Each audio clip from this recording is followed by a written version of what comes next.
Okay, this is the second part of that. We had a little technical mishap.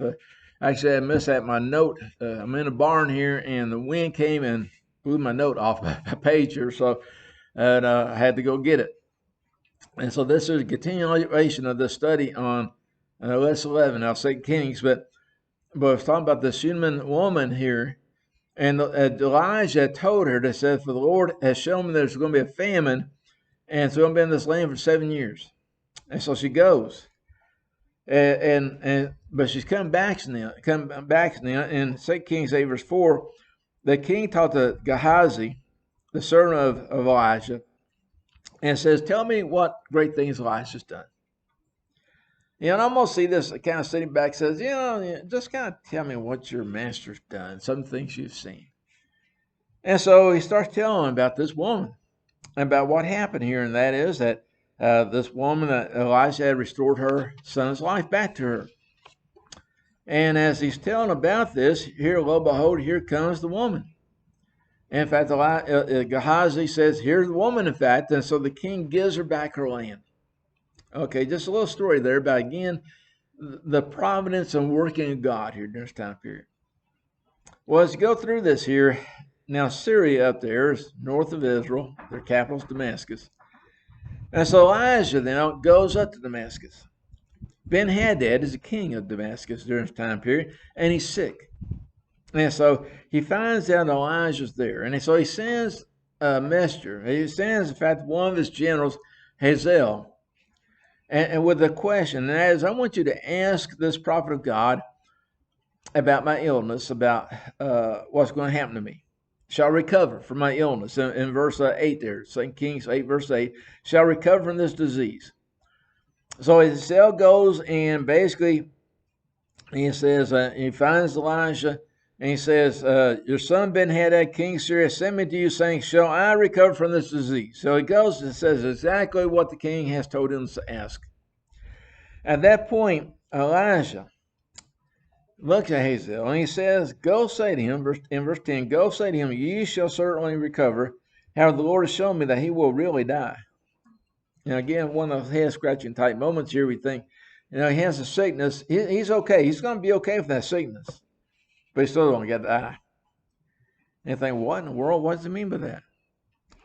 And after saying that, then Elijah looks at Hazael and starts crying. And Hazael says, why? Why are you crying? And so in verse 12 it says, he looks at Hazael and he says, because I know the evil that ye will do to the children of Israel.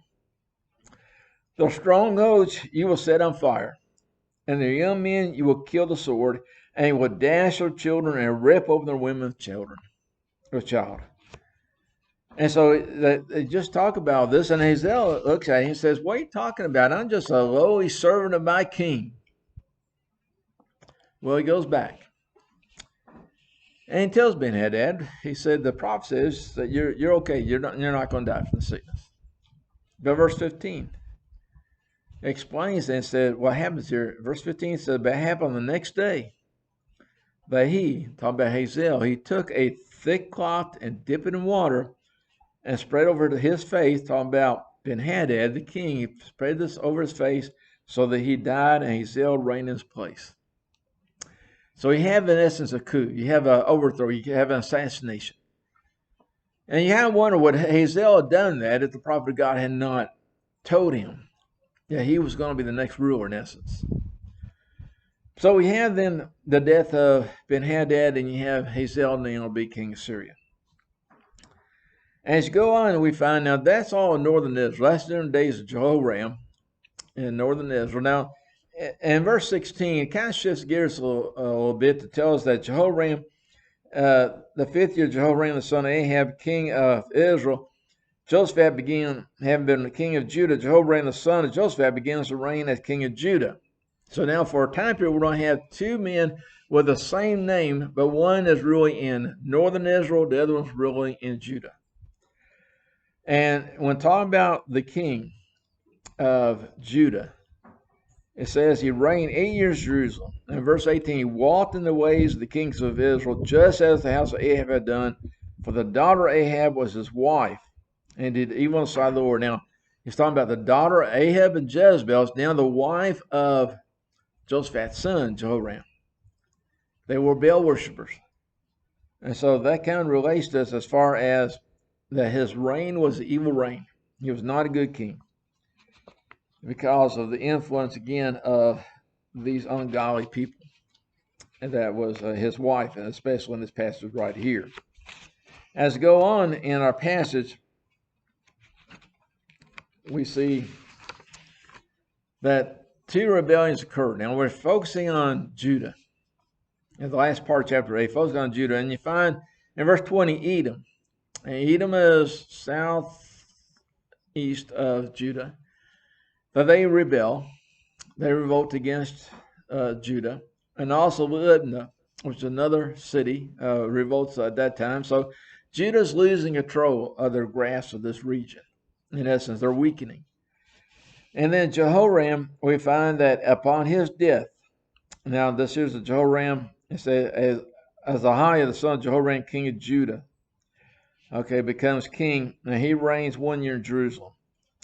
And his name, his mother's name was Athaliah, and she's the granddaughter of Omri, which again is a king of northern Israel at one time. Another ungodly person. And Azariah, basically, now he is king of Judah. Jehoram still king of northern Israel.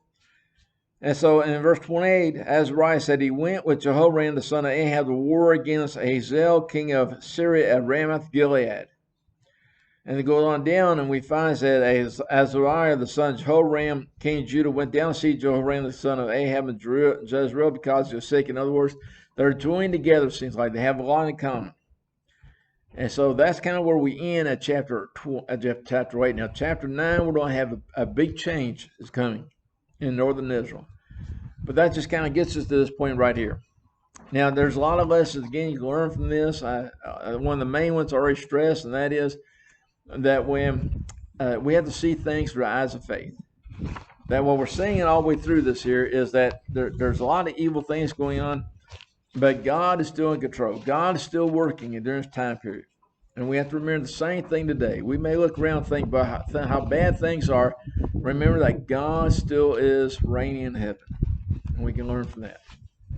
Well, I hope you enjoyed this. I've enjoyed reading over this and studying these passages and getting ready for this lesson. If you have any questions, feel free to let me know. And Dennis Tucker, you can do that either on Facebook or by commenting on YouTube, or you can contact me, and I'll be glad to try to answer any Bible question you have or help you in any way I can. If you can, come be with us at the Live Road to Christ, and that our address is located at 1687 Live Road, Litchfield, Kentucky. Time service is Sunday morning at 9:30. We have Bible class. Worship is at 10:25. We are not meeting on Sunday nights this time. But on Wednesday nights at 7 p.m., we have studies right now going on in 2 Kings. If you can, come be with us. I appreciate you watching.